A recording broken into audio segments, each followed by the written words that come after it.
बिस्मिल्लाहिर्रहमानिर्रहीम। अस्सलाम वालेकुम वरहमतुल्लाहि वबरकातुहू। जी स्टूडेंट्स, मैं उम्मीद करती हूँ अल्लाह के फजल व करम से आप सब खैरियत से होंगे।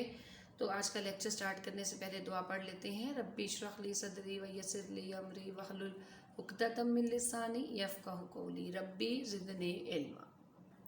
जी बेटा, आज का हमारा टॉपिक है रियासतों कबायली इलाकों का पाकिस्तान से इल्हाक। जी हम इस चैप्टर में जो है पाकिस्तान के जो है जब बना उसके बाद इब्तदाई मुश्किलात क्या थी वो भी हमने पढ़ ली। उसके अलावा अब हम देखेंगे वो कौन कौन से इलाके थे बेटा जो पाकिस्तान में उस वक्त जो है इल्हाक करना चाहते थे, लेकिन उनको जो है वो भारत में शामिल कर दिया गया या उनके किसी भी मुल्क के साथ इल्हाक का फैसला अभी तक भी नहीं हो सका। ठीक है जी। अब इसमें पहली लाइन जो है इसमें ये बता रहे हैं कि बरे सग़ीर में लगभग 600 देसी रियासतें मौजूद थीं। ठीक है जी। आप इसको हाईलाइट कर लें कि बरे सग़ीर में जब उस वक्त 600 देसी रियासतें मौजूद थीं जिनको नीम खुद मुख्तारी हासिल थी, यानी वहाँ के राजा और महाराजा वो अपने इलाके का तमाम इंतज़ाम व इंसराम खुद से ही संभाला करते थे। उसमें बरतानविया या ब्रिटिश गवर्नमेंट की इतनी इन्वॉल्वमेंट नहीं थी। 3 जून 1947 के मंसूबे के ऐलान के बाद जो है वो रियासतों ने अपनी जोग्राफियाई हालात, आबादी और मज़हब के पेश नज़र पाकिस्तान या भारत में से किसी एक मुल्क में शामिल होना था। इनमें से चंद की तफसील का अब हम जायज़ा लेंगे। सबसे मोस्ट इम्पॉर्टेंट जो रियासत वो है रियासत जम्मू कश्मीर। रियासत जम्मू कश्मीर बरसग़ीर के इंतहाई शुमाल में वाक़ है, जिसे बर-ए-आज़म एशिया का मरकज़ समझा जाता है। इसको भी हाईलाइट कर लें कि रियासत जम्मू कश्मीर को बरसग़ीर का क्या है, बर-ए-आज़म एशिया का मरकज़ तस्लीम किया जाता है। 1947 में बेटा जब पाकिस्तान बना तो उस वक्त रियासतों के हुक्मरान को इस बात का हक दिया गया कि वो भारत या पाकिस्तान किसी भी मुल्क के साथ इल्हाक करना चाहें तो वो अपनी मर्ज़ी से कर सकते हैं। कश्मीर में मुसलमान भारी अक्सरियत में आबाद थे जिन्होंने पाकिस्तान के साथ इल्हाक करना चाहा, मगर उस दौर में कश्मीर का जो हिंदू हुक्मरान था वो राजा हरी सिंह था।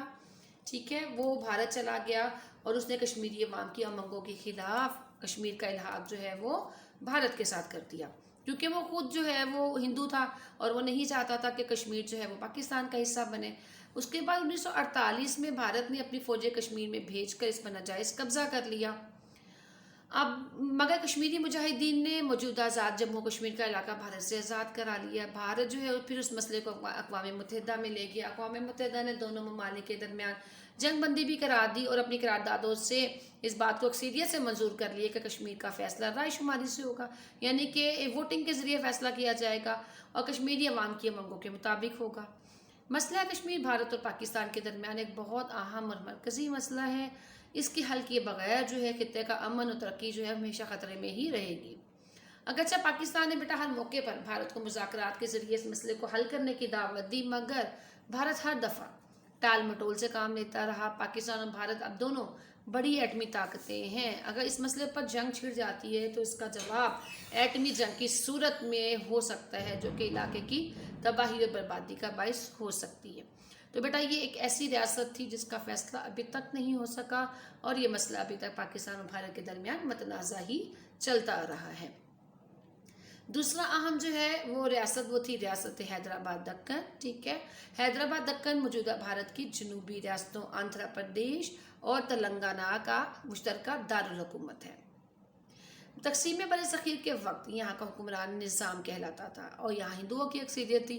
बरतानवी हिंदुस्तान में ये एक अलग रियासत थी। इसका रकबा 86,000 मुरब्बा मील था। निज़ाम अपनी रियासत को खुद मुख्तार रखना चाहता था, यानी ना तो वो भारत के साथ इलाक़ चाहता था ना ही वो पाकिस्तान के साथ। लेकिन 1948 में भारतीय फ़ौज ने निज़ाम की हुकूमत का खात्मा करके सियासत पर ज़बरदस्ती जो है वो कब्ज़ा कर लिया।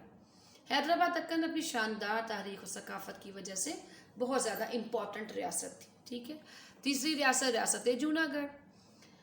तक़सीम हिंद के वक्त इस रियासत के नवाब मोहम्मद महाबत खान थे, जो रियासत जूनागढ़ का इलाक़ा पाकिस्तान के साथ करना चाहते थे।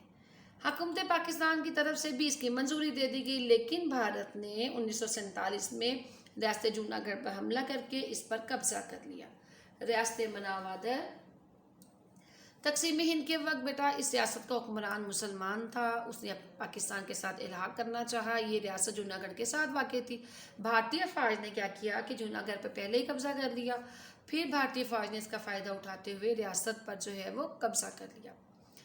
5वें नंबर पर जो रियासतें हैं बेटा वो रियासत सवात, रियासत खैरपुर और रियासत भावलपुर थे। ان تینوں ریاستوں کا جو ہے پاکستان کے ساتھ الحاق ہو گیا تھا۔ اس کے بعد آ جاتے ہیں قبائلی علاقہ جات۔ قبائلی علاقہ جات 27,200 میل مربع کلومیٹر کے علاقے پر پھیلے ہوئے تھے۔ اس کو اپنی کتاب پہ ہائی لائٹ کر لیجئے، یہ MCQ کی صورت میں بھی پوچھا جا سکتا ہے کہ قبائلی علاقہ جات برصغیر پاک و ہند میں کتنے میل یا کتنے مربع کلومیٹر رقبے پر پھیلے ہوئے تھے۔ قیام پاکستان کے بعد قبائلی علاقہ جات چاروں صوبوں سے علیحدہ حیثیت رکھتے تھے، یہ وفاق زیر انتظام رہے۔ 2018 میں یہ علاقے صوبہ خیبر پختونخوا میں ضم کر لیے گئے، یعنی خیبر پختونخوا کے انڈر جو ہے یہ تمام صوبے، تب پھر جب پاکستان بنا اس کے بعد یہ تمام صوبے اس کے انڈر جو ہے وہ آ گئے۔ جی بیٹا، آج کے لیکچر میں ہم نے بہت امپورٹنٹ اور اہم سوال اس کو پڑھا، وہ تھا ریاستوں اور قبائلی علاقوں کا پاکستان سے الحاق۔ تو اس پہ آپ یہ ایکسرسائز کا کوشچن نہیں ہے، لیکن آپ اس کو لکھیں گے بھی اور یاد بھی کریں گے۔ اس پہ سوال لکھ لیجئے، ریاستوں اور قبائلی علاقوں کا پاکستان سے الحاق تفصیلاً بیان کریں۔ ٹھیک ہے، اس کا جواب یہ پہلے پیراگراف سے شروع ہو جائے گا۔ برصغیر میں لگ بھگ 600 دیسی ریاستیں، یہاں سے لے کر اس کا جواب جو ہے فائنلی آخر تک، ٹھیک ہے، قبائلی علاقے یہاں تک خیبر پختونخوا میں ضم ہو گئے، یہاں تک بیٹا اس کا جواب ہے۔ تو میں امید کرتی ہوں کہ آپ اس کو یاد بھی کریں گے اور بہت اچھی انداز میں خوش خط کر کے اپنے رجسٹر میں بھی لکھیں گے۔ اجازت چاہتے ہوں بیٹا، اللہ حافظ۔